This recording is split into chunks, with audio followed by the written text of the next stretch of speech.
This week on the Sports Initiative podcast, I sit down with hitting coach for the Milwaukee Brewers, Brenton Del Chairo. He discusses his transition into coaching and the lessons he learnt from a professional career, some key factors as a hitting coach, and why he believes in creating adaptable athletes, as well as how they prepare players for series or identifying particular trends in theirs and pitchers' performance. As always, if you enjoy this podcast, please make sure you share it with friends and family. I hope you enjoy.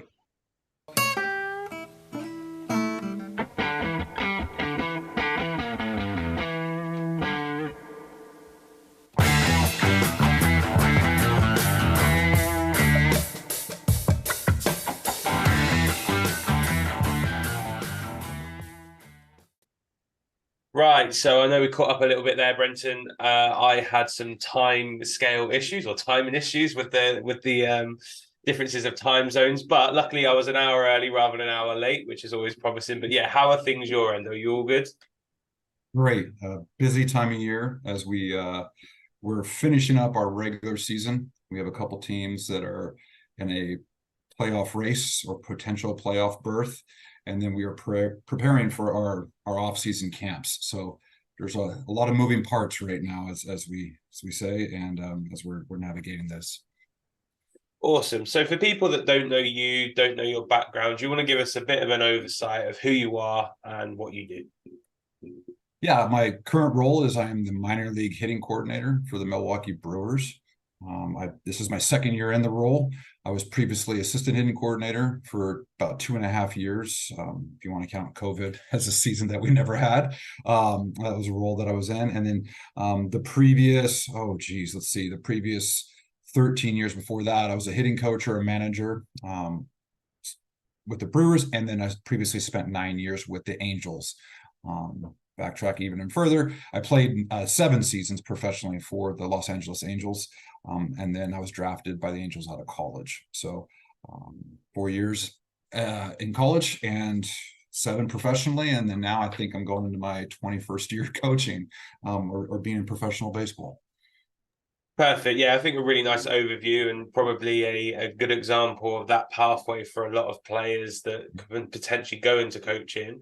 I guess the question around that is what drew you towards it is when your professional playing days are over, what made you make that transition across and go, actually, I'm going to get on the other side of the desk and having to be supporting players rather than being the one trying to be supported or yelled at. I don't know what the environment is like. We try not to yell, I'll tell you that much, but there are times that happens. No, really, I was a backup my whole career professionally.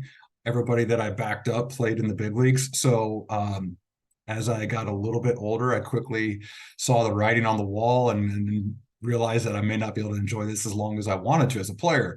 Or I may not be able to get to the big leagues, and then as I got a little bit older and progressed to the AAA level, I quickly realized that it just probably wasn't going to be a possibility. So I took pride in being a clubhouse guy, took pride in being a really good teammate. And so when the time came, I started talking with my coaches and managers about the possibility of getting into coaching professionally, that is, and the pathway to do that. And I think just by me identifying that I wanted to do that and that was going to be a passion of mine, I had some people in my corner immediately, and if any potential job postings came about, they were going to vouch for me. And so I was in a unique position where I was playing, and then I was offered what we call a bullpen catching position at the major league level for the Angels, which would effectively immediately end my playing career and begin my coaching career. It was a unique thing due to an injury from somebody within the organization, and there was immediate need, and I filled it. So I got to spend 3/4 of a major league season at the major league level. I reached that goal that I was trying to get to, but not as a player, but I got to experience that lifestyle. And then from there, I folded right into the system and became a minor league hitting coach.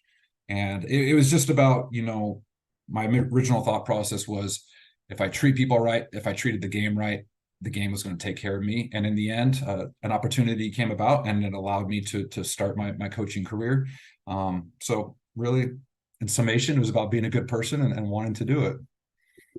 So I think linking back to what you said there, and it's quite an interesting point you said that you managed to fulfill your dream, maybe not in the way that you'd envisioned. Could you just talk us through what that was like for you? Because I'd imagine, going from double A, triple A, single A and stuff, and then all of a sudden being ultimately the show, which is what MLB's called, and the bright lights and whatnot, regardless of the fact that you weren't playing, probably still as a person who's loved baseball, I'd imagine his entire life, must be an incredible thing. So could you just talk through, I guess, what you were feeling at that point, and when you realized that that was actually going to happen, what that was like? It was a mixed bag of emotions, I'll tell you that, because um, my playing days were over. So there was an abrupt end to my playing days. And at that point, as a young adult, that's all I had done for the majority of my life was, as a little kid, I played t-ball, baseball, little league, high schooler, I played baseball collegiately, and then professionally. So majority of my life, if not all of my life, was spent playing baseball. I didn't specialize in it, but it was just, that's all I knew. So for my playing portion to be abruptly ended, it was shocking and it was hard. But at the same time, the other end of the spectrum was I'm going to the big leagues to be a bullpen catcher. I get to experience this, something that I've been chasing for, but I get to experience this in a different capacity. So it was exciting. There was a lot of uncertainty about the next step and how I was going to navigate that. The really unique thing was I knew all the coaches and I knew majority of the players. Some of the players were my teammates, but I knew the majority of the coaches. So there was a level of comfortability there. The grand life lesson was that your path is never going to be linear, right? It's always going to be winding and unexpected. And I didn't realize that until probably just a couple of years ago in the role that I'm in now, is like to see where I was, where I wanted to get, how I got there, and then where I'm at now. It's such an incredible thing to be able to reflect on and look back on. And I'm extremely lucky, and I'm thankful for the opportunities, but it just wasn't the straight line that I imagined it was going to be. Yeah, and I think that I guess that's the key for certain people to be able to reflect back, because it's really hard to enjoy it at the moment. From what you're saying, is like actually you'd want to do it as a player, you're not. There's an opportunity there, but the reflection piece to go, actually, I did really well there, or to have that opportunity, I am really grateful for. So I think that's a fascinating piece in terms of how that reflection piece can probably help you now as a coach, and probably prepare individuals for what they're going to feel or what they're going to see if they do make that jump. Was there any particular feeling or anything that stood out to you that was different going from those minor leagues into the pro leagues? Was there anything that you thought, actually, when you reflect now or at the time, where you go, that's something I can help my players be prepared for that we might not have thought about? The jump in talent, the jump in level was glaring. You hear about it all the time, and then just the preparation for the environment is something that you can't prepare for in the minor leagues. In the minor leagues at the AAA level, on a very good night, depending on the stadium and the town you're playing in, you might see 16,000 fans in the stadium, but nothing prepares you to walk out on a field where there's 40,000 people like screaming, and there's 3 levels to the stadium, there's 3 decks, and you're just like, there's nothing that prepares you for that. So that experience, and then just the overall talent that you see on a daily basis, where you might not see that as frequently in the minor leagues. There's a lot of talent in the minor leagues. You just don't see it maybe on the day-to-day basis that you would in the major leagues, because that is the best of the best. So just the onslaught of talent that you see, there's just, it's incredible. And it was incredible to see. And then it was incredible to see the preparation and the confidence at the major league level. Again, things that you can't prepare for. You think you're confident, you think you know your abilities, but then to see just it to another level, an extreme heightened of awareness, an extreme focus, but also the level of trust and confidence that they have in them. It was just really insightful, and it was a great learning experience. But it was one of those things that just punched me in the face as soon as I got there. And it was just like, okay, I need to take my focus, even though I wasn't playing, to another level to make sure that I'm supporting these players as best as possible. No, I think that's really interesting, and what you said there, I guess, is at a level of honesty of going. Actually, the level here is a jump, and it's probably something that I reflect on as a player. I think I made the most out of what I had, but actually, if you look at the people that I was playing against that made the jump, it's like I probably should have been on the same pitch of them, but I was, because I made the most of what I had, and that's allowed them to progress. From your personal perspective or your coaching journey, is there anyone in particular that stands out to you that's really helped you define like your philosophy of how you should coach and why you coach that way? Is there any moment you go that you reflect on now where you go, actually, you know what, they've probably made me into the coach that I am, or have helped sculpture me, because that was a really positive moment in my career that helped me press on as a player? I wouldn't say that there was one specific coach, but there was a group of men who helped me along, and I was able to just pull nuggets from them. Whether it was tone in conversation, whether it was actual advice, their own experiences. There was things that I use on a daily basis that I have heavily been influenced by these group of coaches, and these group of coaches really, like, at one point took me under their wing, and like helped me as a very young and eager coach to calm down. And I think there's a few coaches there that had this even keel, easygoing presence, and I think that I really started to gravitate towards that as I got out on my own and started kind of finding my own style of coaching. Because early on in my career, I was trying to replicate or imitate coaches that I had that like were winning coaches, and then I just felt like I was a fake. I was an imposter, and I was like, this just doesn't feel like me, and I haven't found my style. And it wasn't until about 5 or 6 years into my coaching journey where I was like, I'm really comfortable with this style or this approach, and being this way. Um, and there's times where I can be really intense, but at the end of the day, I think what's helped me is that we're all trying. We're all, like we're all trying to do our best. Nobody's trying to mess up. And I think at the end of the day, I was told by one of our pitching coaches, who's a friend of mine, we're just not going to let a bad performance ruin our day.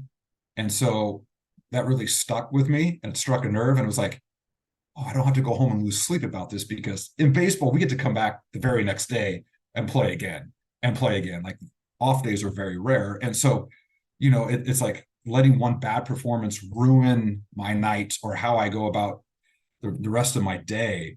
It put it in perspective. And I was like, okay, let's come back tomorrow, see if we can fix it, see if we can course correct, but I'm just not going to let it ruin my day. So I learned, patience, and persistent patience, if you will. But it wasn't until about year 6 where I really found my stride, and found some comfortability with my style. And that mannerism, or that nature, was that similar to how you played, or was that different? Did you segregate yourself between the two? No, it wasn't. I was very intense. Being a backup, I only got to play sparingly as a catcher, and so I was very intense on the days that I knew I was playing, and everything had to be right. And I was a bit of a pleaser as a player. And looking back on it now, that's probably the only regret that I do have about my playing career, is that it was such a pleaser that I wasn't able to explore and be curious. I just wanted to please my coaches, and I thought if I took that approach, that would save me from being released, or like basically terminated from playing. And so I viewed it as that approach. And looking back on it now, I wish that I would have explored more, been more creative in my environments, and just asked more questions. But now I try to encourage players not to be that way, and get them to understand that it's okay to challenge a coach in obviously a respectful way, but don't be afraid to ask why. Don't be afraid to explore. How can I best help you be the best player or the best version of yourself? Yeah, I think that's a really, and I would say that's probably a shift that I've seen working in coaching, actually, that exploration bit for players and allowing them to go and explore different different scenarios and different ways of working, etc. So from your job now, could you just give an oversight? What does a hitting coach in, I guess, major leagues, minor league, what do they actually do on a day-to-day basis? What are they trying to support the players with? What does that look like on a training day, on an off day, on a game day? What does that actually look like? Yeah, so in my current role as a coordinator, I oversee 9 coaches who help oversee 90 plus players in our organization. My day-to-day operations is just ensuring that our initiatives, the initiatives that I have laid out for the department, are being implemented. Documented, training is documented. Our players, our coaches feel supported and are setting up training environments that best drive our departmental initiatives and then our players' developmental goals. As far as a hitting coach, the boots on the ground, the day-to-day operations, every coach has their own routine and their own style, obviously within our system. So for me, if I'm a hitting coach at an affiliate, I normally arrive at the affiliate around noon, make sure that any sort of scouting reports that need to be refined or updated are ready to go to present to the players. Communication with the players about training that day has been presented to them via text message or some sort of social platform that we use, and then make sure that the actual training environment is prepared when players walk in. Typically, our coaches have what we call individual work, where they get some one-on-one time with players, and that's where we get maybe a little bit more internal that time. And then as the whole group gathers, that's what we call early work. There's some sort of designated drill for that day, and then we go on the field and we hit batting practice. One of the things that we really try to strive for is that when you do that individual time, that is the time for you to be internal. And then as we progress towards competition, we stray away from that and we start to get more external and we focus on preparation for the game. And that's where a lot of our group training comes into play as we focus and prepare for our opponent that night. Perfect. So obviously you mentioned there around, I guess, the development piece. One thing in baseball is just the number of games that you play. So how do you mirror the development piece? Because obviously, ideally, you want to get players through an entire pathway to be able to go to MLB, but there's going to be stops along the way, there's going to be challenges along the way, and there's games along the way. So how do you mirror up the development piece of trying to get them better and maybe breaking down a swing to make it better or breaking down a principle to make it better compared to the performance piece, which, if you're not performing well, as you alluded to earlier, you get cut or you get dropped down. How do you mirror those two things? How do you manage those? Well, we have internal metrics that help us track that and track the performance. Again, our departmental initiatives are more centered on performance within the game and not the actual individual training. The team training that we do helps develop that in-game performance, but we recognize too that the players have to have pathways and individual things to get better at to make them a valuable asset for organization and a potential a potential piece to our major league roster that is going to be a productive piece. There it is. Sorry.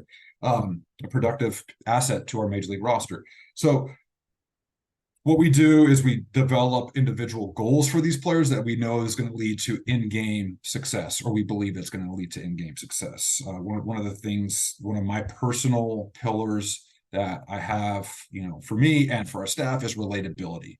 And it's being able to relate to the players. Every hitting coach is going to have anywhere from 12 to 14 hitters. And so you've got 12 to 14 personalities that you have to be able to relate to and be able to speak their language and meet them on their own terms. And so we recognize that the path is never a straight one. We know that we're going to have to deviate at times to get the player back on the path. And so managing workload, whether some days, workload is a little bit heavier than others, especially since we play every day, is pretty critical. So using good judgment there. There's a collaboration piece where we're talking with our strength and our medical departments to make sure that the player isn't being overworked. And then that targeted individual practice when we get into it, really understanding what the player is thinking to obviously build buy-in, but we want to build that trust, right? And so like we have to have that trust and that relatability to create that buy-in for the player to understand, like, this is the direction we want to move you in. And we have conversations. Like, one of the biggest things that we talk about with our staff is that be able to have conversations and connect with players, find out where they're at, because you just never know what's going to walk in the door, whether there's having some family problems or there's financial problems or they didn't sleep well or there's problems with significant others. You just never know. So find out where they're at before we actually start our work day and just make sure that they are ready to be engaged. And so I think at the end of the day, it's probably more life coaching than it is actual baseball coaching, to make sure that the player can get through the day and feel supported and trusted and feel like he's got somebody there in his corner, on a daily basis. And if you're looking at it from a evaluation piece, is it a constant evaluation after every game, or does that look like blocks? Like, for example, when we're working with the kids, we go on 12-week blocks, which we then sit and review them off the back, and we let them know what we think. They give their feedback, and we kind of block it out over more substantial periods. What does it look like from your perspective, and how much of that is, I guess, an internal process in the organization, and how much is that explicit to the players to say, this is what we've seen? So we currently play 6-game series throughout the week. Okay, so the course of a season is blocked into 6-game series. So I try not to get too granular during a week, because a lot of things can happen in just one week that are not indicative of the actual player and what they're capable of doing. So I'll take a bi-weekly, a monthly look at things, and then we play halves. So there's a first half and second half. And if we need to make some adjustments, what we call the all-star break, that's the end of the first half and almost the start of the second half. We'll make some adjustments within that time frame. And then at the end of the year, really reflect and look back on. And it's like, okay, did you feel like we supported you? Did you like the direction we were moving you in? We obviously explain the why we're moving players in that direction, but just we want them to be co-designers, and active participants in this journey, not just feel like things are being dictated to them. And those conversations are happening, Michael, throughout the course of the season. But for me, globally, I do a bi-weekly, a monthly, and then a half analysis on guys, and just kind of try to figure out where they're at, because things can really fluctuate fast in baseball, given the fact that you can be bad one week and really good the next week. And if the snapshot or the sample size is so small, you don't really want to put a whole lot of investment into a smaller sample size. So you just want to give it some time to play out and give the players, some leash, to like be who they are and really kind of identify some of the trends that they're experiencing. And I guess one of the key skills, because I actually think baseball is one of the hardest games, in my opinion. I think it's crazy, like how people could try and hit a 97-mile-an-hour pitch, then followed by a slider or a curveball or whatever it is. I think is incredible. One of the, I guess, key skills for them around that would be pitch recognition and understanding what's coming and what moment in the count certain things might be coming. And then when you get to the top level, I would imagine, and correct me if I'm wrong, that opposing pitching staffs and pitchers are going to be looking at you and your at bat and go, okay, he bites on this. So if you get him in a 3-2 count, you can get him with a curveball, or you can get him with a slider, or you can get him with a fast pitch inside. How do you go around supporting players of identifying maybe less helpful trends in their game and understanding they want to play what they see, but also that actually you're waiting for a good ball that you're going to be able to put in field, or something that you're going to be able to get runners on bases and all that type of stuff, and actually ultimately get some points on the board? Yeah, it's incredibly hard. Like, you're right. Like, pitching has gotten so tough at the major league level and throughout professional baseball. Players are throwing harder than they ever have. They're stronger than they ever have been. They're also always ahead of hitting, because they dictate the tempo of the game. They hold the baseball, and the game can't move forward until the pitcher makes the pitch. So we're at the mercy of them. So when a player, when certain trends become visible and a player's struggles, we try to create training environments that allow them to create visual representation of what they're struggling with, and try to see if they can problem solve and figure it out. We obviously identify the obvious, say a hitter struggles with a certain pitch type. Well, he knows that, we know that. How do we best develop a contingency plan, or how do we become a better hitter at that pitch? And so, some guys recognize pitches better than others. And so there's avenues of development there. It's like, do we just not even attack that pitch and try to lay off that pitch and really, focus on our strengths? Or do we take that weakness and really try to exploit that in our training? And so that way you develop what the good pitch is to hit of that certain pitch type. So say, we have a lot of young hitters that struggle with sliders or, breaking balls. So we'll do a lot of our training with those guys will be on breaking balls in the dirt that they're always chasing, and go, this is what the pitch looks like when you're chasing it. So now we build out that visual representation of a bad pitch that they're chasing, and then try to mix in good pitches of that breaking ball, or what we call hanging sliders or hanging breaking balls, and say, these are the ones we want you to hit.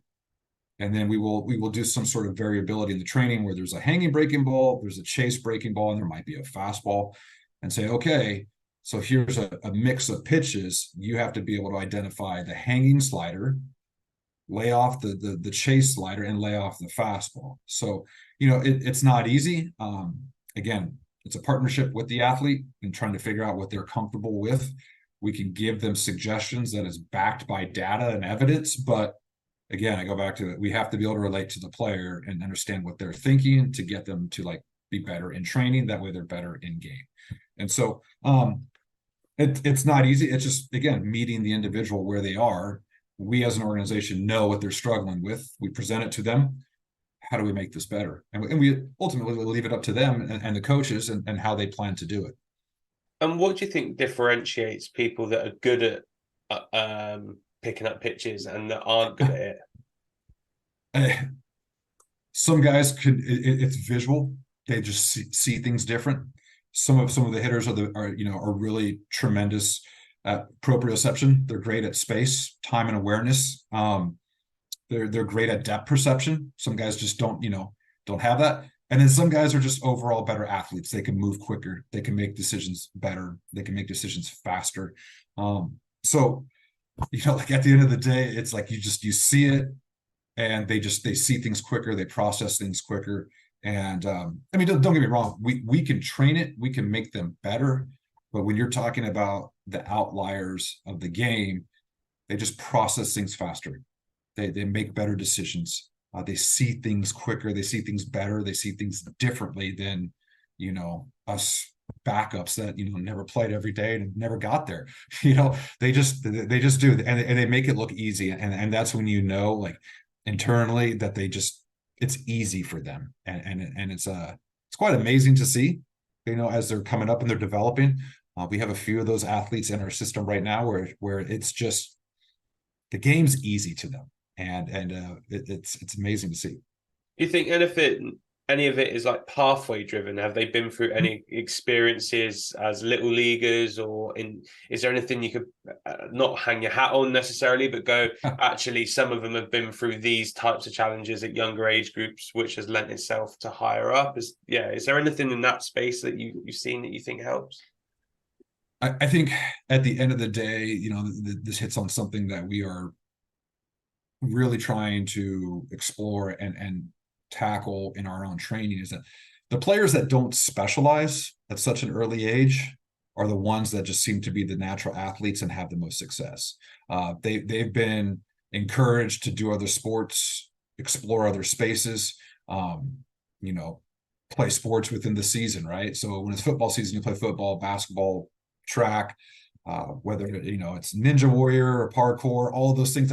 They have movement solutions to different problems they're going to see in baseball. Whereas the kids who specialize very early in baseball, they create such deep attractors that they're just they just don't have the ability to adapt and adjust as quick. And so, that's where these guys come in, and they're just better athletes. And if they haven't been coached, they've just played, and they've been, playing the game. And so there is no fear, there is no rhyme or reason for their movements or their thought process. It's just simply they're athletes playing a game. And those are the ones that just really seem to fly through our system and get to the big leagues. Um, that's really interesting, because I've been on a podcast with another individual, and he was amazed by how low down in the UK we go for specialization. Mm-hmm. So to put it into perspective for you, we quite often will specialize from the age of 7. Yeah. And you won't get under 18. I'd be very surprised if you had a dual sport athlete, where I know, people like Russell Wilson and Patrick Mahomes had scholarships at college going baseball and football. And Russell Wilson obviously got drafted, and he got drafted in 2 and decided going down the football route. So I find that fascinating, the fact that the people having more success tend to be those that understand their surroundings and body better from having exposure. Whereas obviously in the UK, we just don't do that. It's just really, really separate, which is crazy. Yeah. And it's like, I understand it. I understand, being a parent myself, I understand why parents would try to do that. But, my son right now, who's 8 years old, plays soccer, football, plays football, plays baseball, does parkour, ninja warrior training. And he's doing all of these things. And then he gets out there, and just to actually see his ability to navigate obstacles in space is astonishing. And my daughter, who is doing soccer, who is doing t-ball, she just turned 5, but like, she's doing ballet and dance. Like, she's experiencing and exploring movements that are going to be really important for her if she chooses to play sports down the road when she gets older. Whereas some of these kids, I ask, when we get kids drafted or are in our system, did you do any sports as a youth besides baseball? And the answer is no. Then you can draw, quick parallels to why they struggle, is because they just don't know how to move differently. They don't know how to think differently. They don't know how to process differently. It's all they've ever done. And so there's not as much creativity. And so then there's not as much problem solving when, there's a certain pitch type that they struggle with. And it's just like, well, I've always done it this way. Well, okay. We have to create a different solution to this problem, and this may take a little longer. So it's unique, it's challenging, it's fun, but getting our athletes to understand that we're trying to create training environments that are going to be challenging and put you in unique situations, but it's going to allow you to be an athlete and not just a baseball player. And do you think that gives them flexibility in the swing? So in terms of where they move their body in certain angles and things like that, do you think it gives them a bit more flexibility to ultimately get contact on the ball, because that's what you're trying to do, but being able to leverage themselves in maybe unfamiliar ways in order to get that? Yeah, great question, great point. One of our things that we try to accomplish globally for our hitting department is we're trying to train athleticism, adaptability, and adjustability, the 3 A's, right? And so we're looking to create hitters that can adapt to certain pitchers, certain pitch types, pitches in different zones, and so you have to be an athlete who can adapt and adjust, not just like in training and on one certain pitch, but like to multiple arm slots. You're going to have pitchers that don't throw from the same arm slot. So how are you going to solve that problem in competition, in potentially critical situations that have, giant ramifications to the team, whether it's in the playoffs or World Series or you're in playoff contention? Like, we need you to come through in this critical situation. We've all done it, right? Bottom of the 9th, bases loaded, 3-2 count, World Series. Here comes the pitch. And it's like, what are you going to do in that situation? And so in our training, we really do take pride in trying to create athletes who are, adaptable and adjustable with various pitch types, with various arm angles, with various zones. And so because we know that no 2 pitches are going to be the same and no 2 swings are going to be the same. So why would we try to train for that? Okay, so that answers my next question. I think I was going to say about, do you try and standardize swing patterns or swing movements, or do you just let them kind of be who they are and then work off principles? Yeah, that's another great question. One of our main initiatives, and players have a hard time who are new and coming into organizations. We tell them right off the bat, we want you to be you. We're going to work with what you have. First and foremost, show you why you got drafted, show us why you were signed. And when you can do that, that allows us to gain a better understanding of who you are. So we don't specialize in one swing plane or one swing path. Again, when you do that, you create a hitter who can only hit one pitch, who can only hit one timing, who can only hit one speed, and probably only hit one location.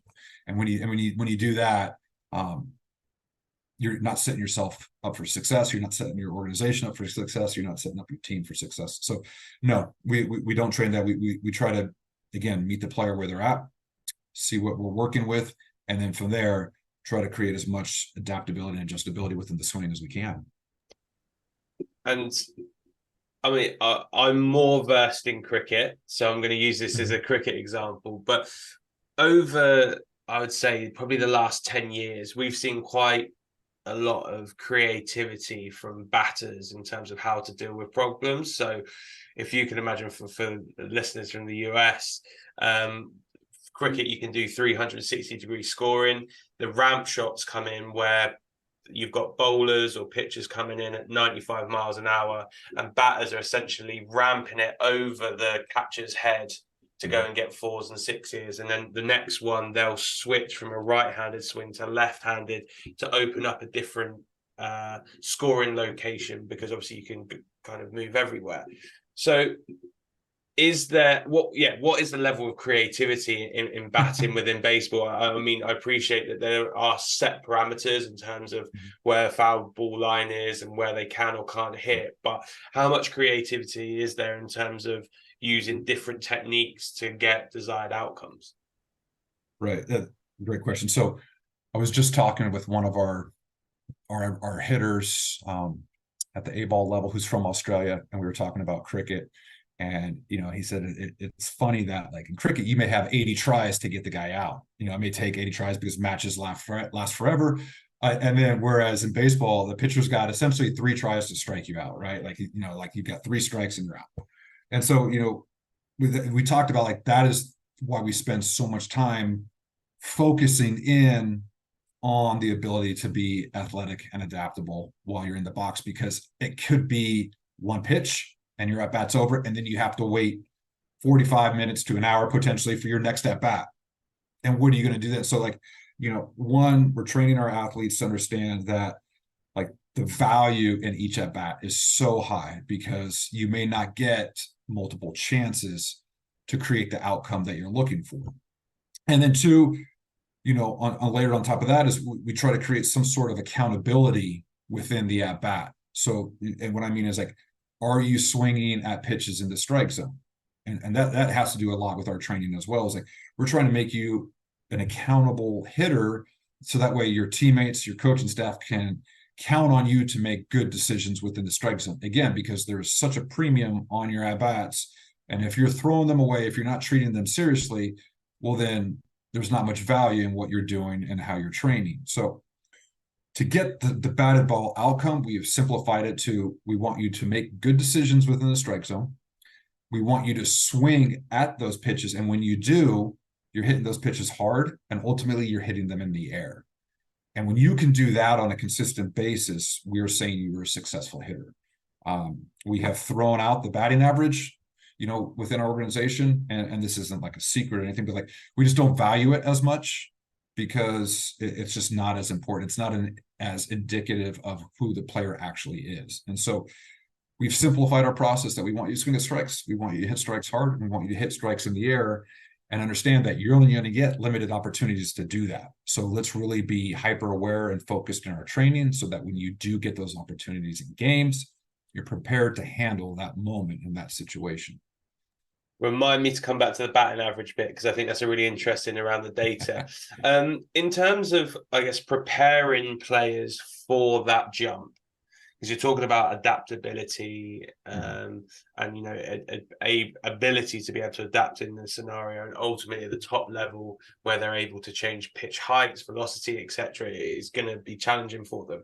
How can you recreate that in training? Because one of the first things you said at the start of this conversation was the standard kind of jumped. As soon as you got to the Mhm. show, it jumped up.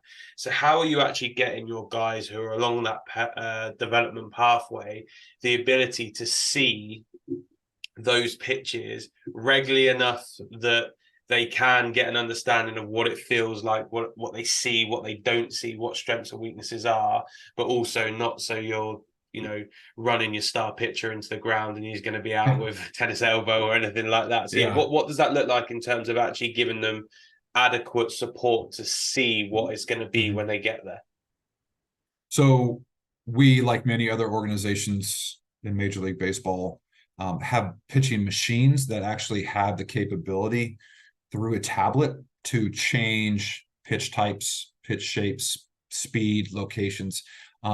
And we can do that without the hitter even knowing what pitch is coming. So our training becomes more game-like and representative of what they're going to see in the game. And we try to train as much as we can off of these machines to just build out confidence and preparation for what they're going to see that night. We do have the capability of putting that opposing pitcher's pitch types, what we call an arsenal, into the tablet, into the machine, and it can somewhat replicate it. And so the pitchers will be able to, or the hitters will be able to see what the pitcher is featuring that night and get as many at bats, many turns off of that pitcher as they want in training before they face him that night. So a lot of organizations have these machines. It's no secret that's out there.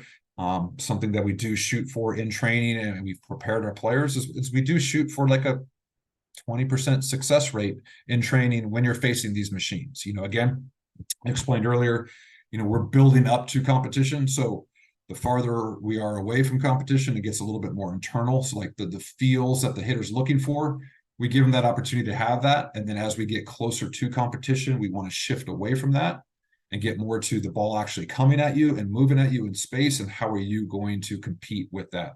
And so we do a lot of that in training, is where when you are facing this machine, if you are 80 to 90% successful off this machine, it's not hard enough, it's not nasty enough, we need to adjust it so that the training is harder than the actual game. And that way, when you get into the game, it's not as tough as it may be if you're not training that way. And then another bit before I go to the band average, you mentioned around the 45-minute break or an hour break between innings, which was something I hadn't even thought about. Now I know they Yeah. have to go and field and whatnot, Mm-hmm. but how do you manage either emotions or concentration or anxiety or excitement during that period? Is there anything Mm-hmm. you do with them to work in that space? Because imagine if you just had an absolute stinker at bat and they've caught you going at something that you shouldn't have gone for, then Mm-hmm. you're probably beating yourself up for that hour, going, right, I'm not going for that again. And that can Yeah. be a vicious cycle to get in, where actually all you're focusing on is this negative outcome that you've just had. And that's not Mm-hmm. going to help you kind of, I liken it to amnesia. I say like the best quarterbacks in American football, I think they have Right. amnesia. Something goes well, they ignore it. Something goes bad, they Mm-hmm. ignore it. Yeah. So yeah, how do you work with your players on that, of in that 45 minute it being good voices in their head rather than stitching themselves up? And like just to clarify, like, hopefully it's not 45 minutes between at bats, but like you think about it, it's like you have, like you said, a stinker of an at bat. You have to wait 8 more turns for your turn to come back up. And so like you just don't know how the game progresses. So like there is a potential of a long break between at bats, and it may be 20 minutes, and maybe 30 minutes. You just never know.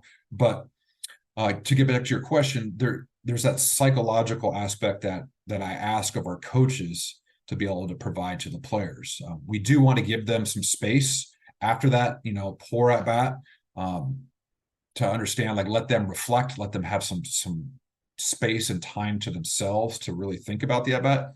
And then, very similar to training, as we get closer and prepare for that at bat, that's when the coach will go to the player and start prepping them. Okay, what happened in the at bat?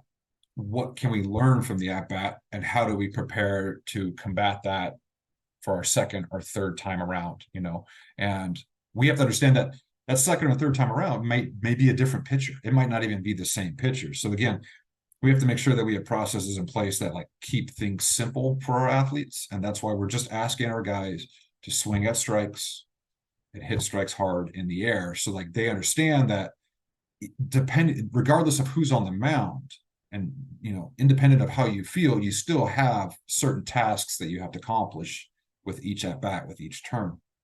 And so we want our coaches to understand who the athlete is, who that person is as they progress. What did we learn? How can we be better this time around? Or how can we potentially replicate the outcome that we had in our first at bat or second at bat that was really good? It's like, do you understand he may not throw this pitch type? Or what did you do to hit that home run? Some guys are saying, I don't know, I just blacked out. Some guys are saying, I was looking for a certain pitch, I got it, and I was able to, put the bat on the ball and get the outcome I wanted.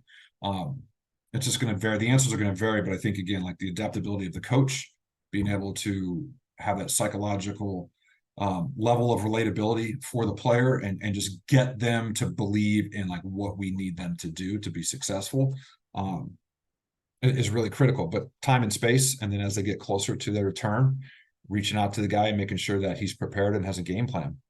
And this is a little bit of a segue. Do they do any psychological stuff in your coaching courses?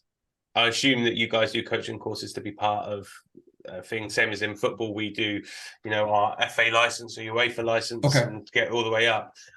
Do you guys do similar? And do they do anything in that space or not really? We have a sports psych department that, is there to support our organization and the players. As far as the coaches like being licensed or taking courses, no, we don't ask them to take any kind of psychological courses. We have people for that in place for that, really, really good and smart people. So we want our coaches to be coaches. And so again, that's where like the relatability comes into play. Being able to meet the players, speak their language, essentially. And just build trust. And I think once you have the trust of the athlete, then you're going to able to have any kind of, communication and dialogue with them, no matter what they're feeling, because they do realize at the end of the day that the coach trusts them.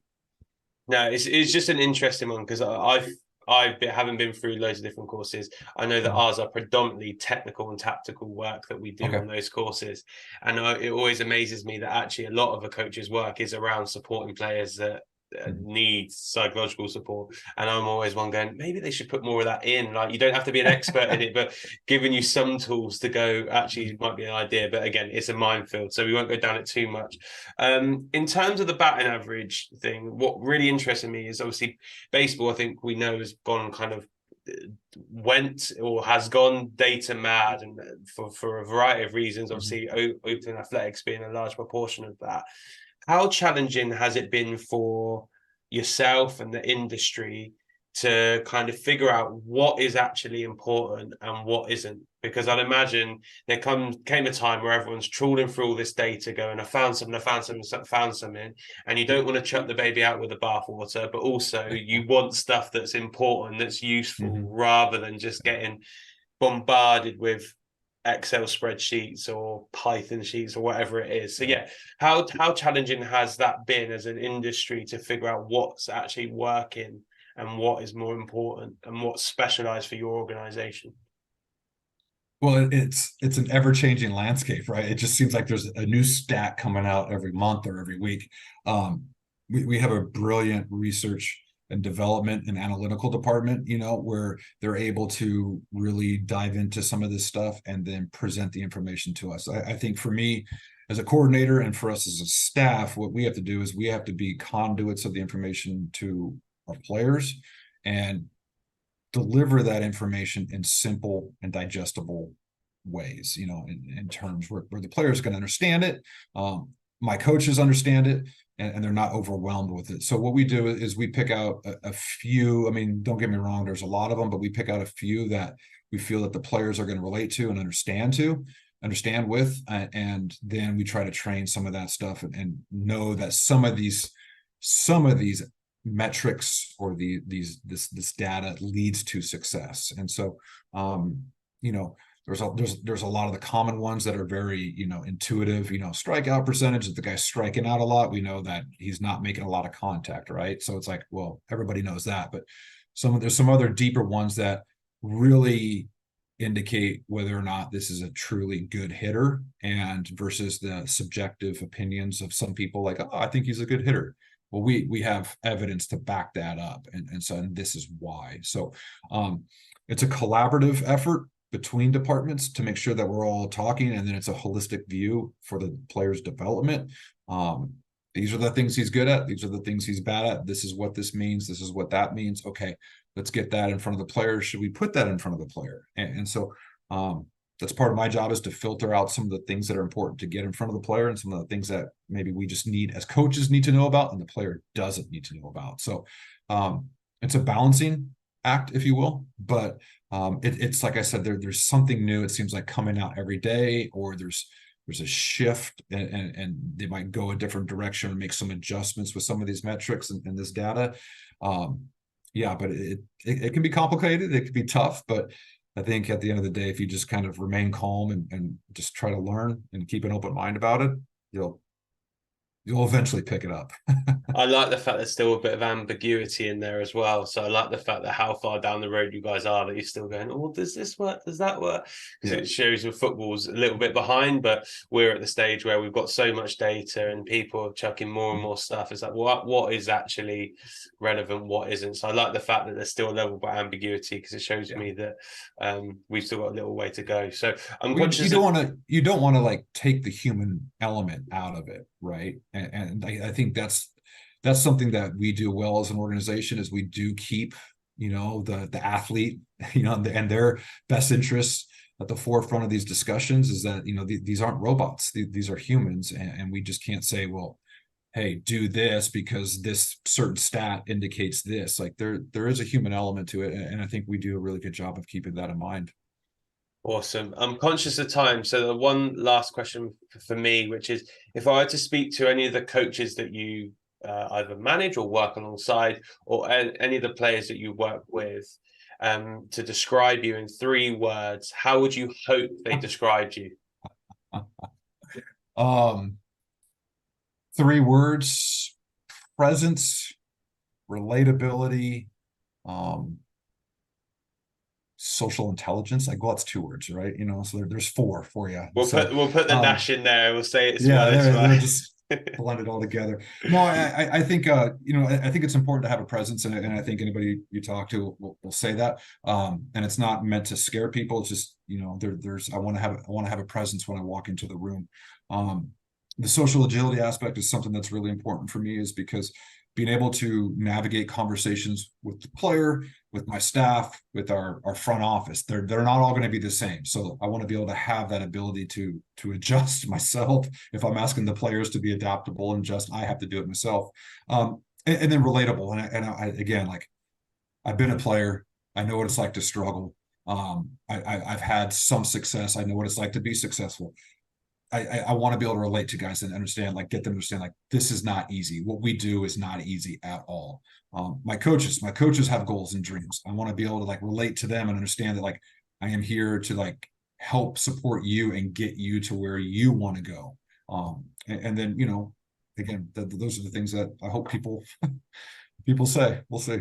Awesome. Well, listen, Brenton, really appreciate your time. I think a really good insight into hitting coordinators, what you do, some of the challenges, but also I think from what I'm hearing there, got some exciting pieces around actually how we helping these athletes understand their body, and then trying to fulfill the process, the progress, the promise that they want to do. So yeah, really appreciate your time, and thanks very much. Yeah, I've enjoyed it. Thank you so much.